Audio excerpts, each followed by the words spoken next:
The Sharp family had just moved into cabin 28 the year before. Sue had just divorced her husband and brought her children from Connecticut to Keddie in Northern California. The six of them, 36-year-old Sue, her 15-year-old son John, 14-year-old daughter Sheila, 12-year-old daughter Tina, and 10-year-old Rick and 5-year-old Greg, were friendly with their nearby neighbors at the Keddie Resort.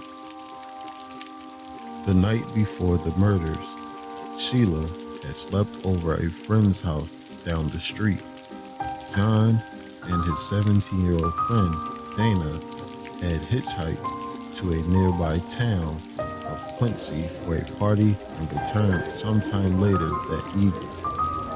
Tina had briefly joined her sister at the neighbors before returning home to her mother, two younger brothers, and one of the neighbor's boys, Justin Smart. When Sheila returned home early the next morning to find her mother, brother, and his friend bloodied on the living room floor, she bolted back to her neighbor's house. Her friend's dad retrieved the three unharmed boys through the bedroom window so they would not have to see the scene. The murders had been notably violent. Investigators had been called about an hour after Sheila had discovered her slain family. Deputy Hank Clement was the first to arrive on the scene, and he reported blood everywhere. On the walls, the bottoms of the victim's shoes, Sue's bare feet, the bedding in Tina's room, the furniture, the ceiling, the doors, and on the back steps. The prevalence of blood suggested to investigators that the victims had been moved and rearranged from the positions in which they were murdered. 15-year-old John was closest to the front door, face up, his hands blood-covered and bound with medical tape. His throat had been slit. His friend Dana was on the floor beside him on his stomach. His head was badly damaged, as though bashed in with a blunt object and laying partially on a pillow. He had been manually strangled. His ankles were tied with electrical wire, which was wound also around John's ankles, so that the two were connected. Sheila's mother had been covered partially with a blanket, though that had done little to hide her gruesome injury. On her side, the mother of five was naked from the waist down, tightly gagged with a bandana, and her own underwear secured with medical tape. She had injuries consistent with a strangle and had an imprint of the butt of an .880 pellet gun on the side of her head. Like her son, her throat had been cut. All the victims had suffered blunt force trauma by hammer or hammers. They also all sustained multiple stab wounds. A bent steak knife was on the floor, a butcher knife and claw hammer, both also bloody, were side by side on a small wooden table near the entry into the kitchen. It would take the police hours to realize that a fourth victim, Tina, was missing. When it was eventually discovered that Tina Sharp was missing, the FBI arrived on the scene. The sheriff at the time of the murders, Doug Thomas, and his deputy, Lieutenant Don Stoy, were not initially able to discern an apparent motive, which made the murders at Keddie Cabin 28 seemingly random. The strangest thing is that there is no apparent motive. Any case without an apparent motive is the toughest to solve. Further, the home did not indicate forced entry, though detectives did recover an unidentified fingerprint from a handrail on the back stairs. The cabin's telephone had been left off the hook, and all of the lights had been shut off as well as the drapes closed.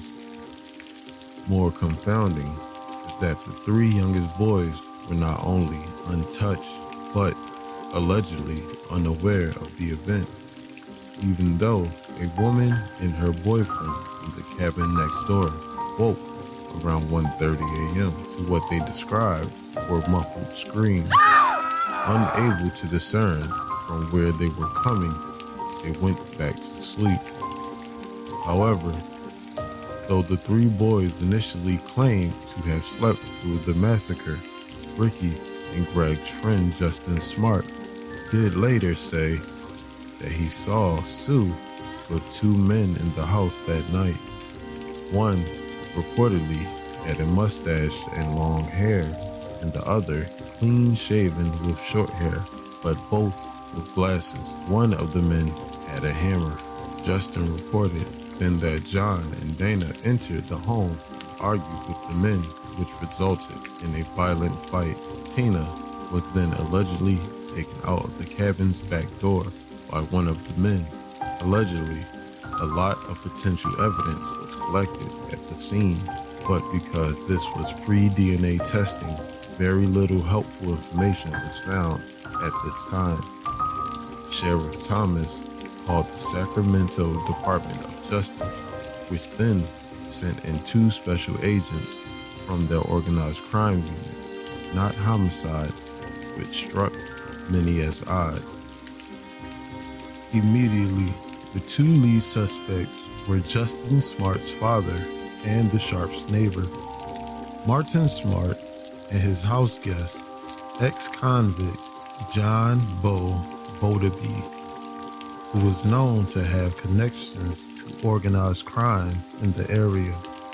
Both men had been seen in suits and ties behaving oddly in the bar the night before.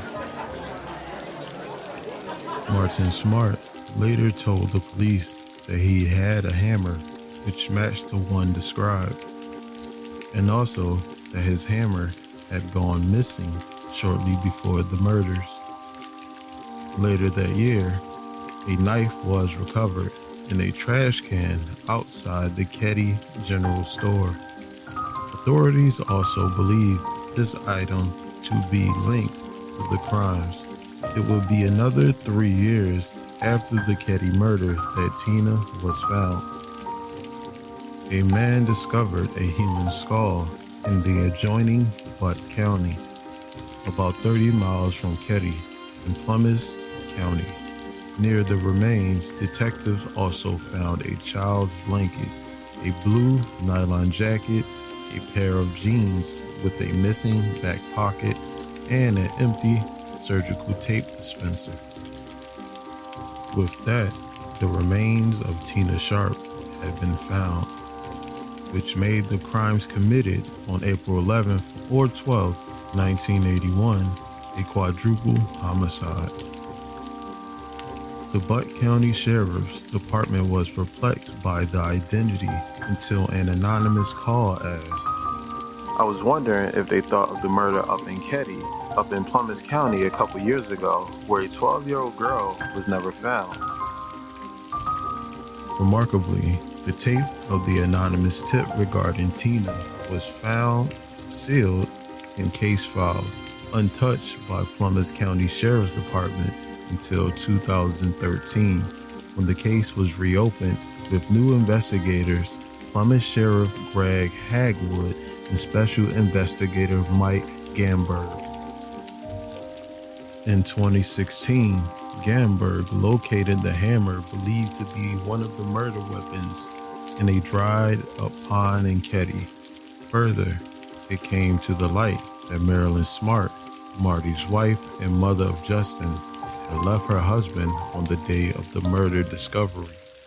Afterward, he provided Plumas County Sheriff's Department with a handwritten letter sent to her and signed by her estranged husband. It read, "I paid the price of your love, and now that I've bought it with 4 people's lives, you can tell me that we are through.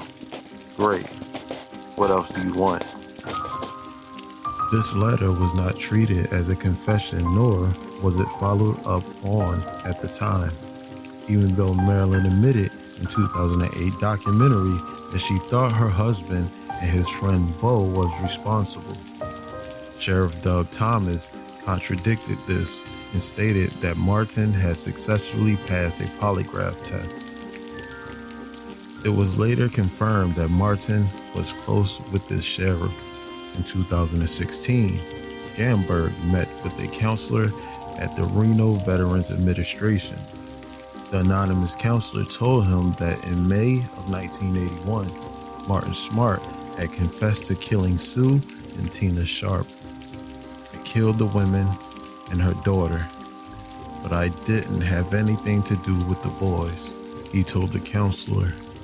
When the DOJ was alerted to this confession in 1981, they dismissed it as hearsay.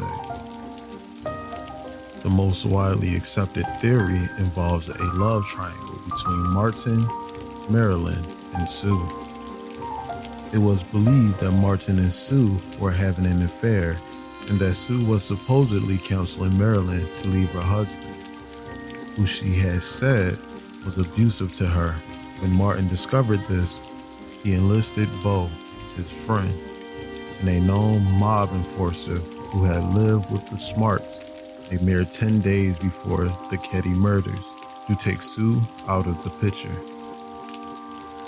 Although both Martin Smart and Bo are now deceased, new DNA evidence has pointed investigators to other suspects who may have had a hand in these murders and who are still alive. All right, I'm going to end the podcast off here. I want to thank you so much for checking out the Just Here in the Dark podcast after I took this hiatus. But it is very much appreciated if you rate, like, share, subscribe. Thank you so much for checking out another episode of the Just Here in the Dark podcast. Until next time.